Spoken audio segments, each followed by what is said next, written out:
ওনারা অনেক হুমকি দিছে এই দোকানটার জন্য। এই দোকানটা নিয়ে অনেক ঝামেলা চলতেছিল। ওনারা চাইছে যে আমার বাবার কষ্টের টাকা দিয়ে এই গোড়ার দোকানটা যাতে ওনাদের নামে করে দেয়। এবং কে ফোন দিছিল? এবং এই বিনিময়ে 2 লাখ টাকা চাঁদা চাইছে প্রত্যেক মাসে। হ্যাঁ। এবং আমার বাবার একজন বন্ধুই তো, উনি নাম হচ্ছে ফয়সাল।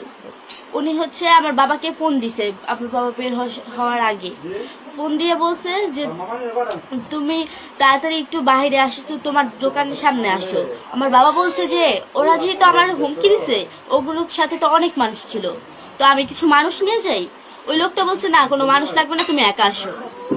আমার বাবা তারপরে আমার বাবার যে একটা যার সাথে সবসময় থাকে, আমার বাবা যে সবসময় বাবার সাথে থাকে, ওনার নাম হচ্ছে ইসমাইল, এমডি ইসমাইল। ওনাকে বলছে যে আমি ইসমাইলকে নিয়ে আসি, উনি তাও বলছে যে ইসমাইলকেও লাগবে না, কাউকে লাগবে না, তুমি একা আসো।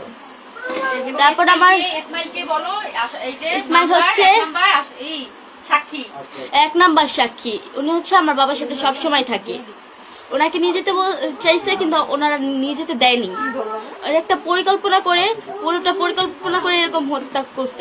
আমরা আমার বাবার হত্যার বিচার চাই। আসসালামু আলাইকুম, আমি হচ্ছে ভিকটিম যে লালচাঁদ উর্ফে সোহাগ, তার মেয়ে সোহানা।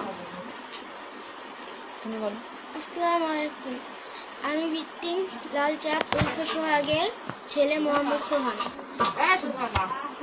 এবার বলো কি হয়েছে যেদিন ফোনে নিয়ে গেছে? সেখানে আমার বাবা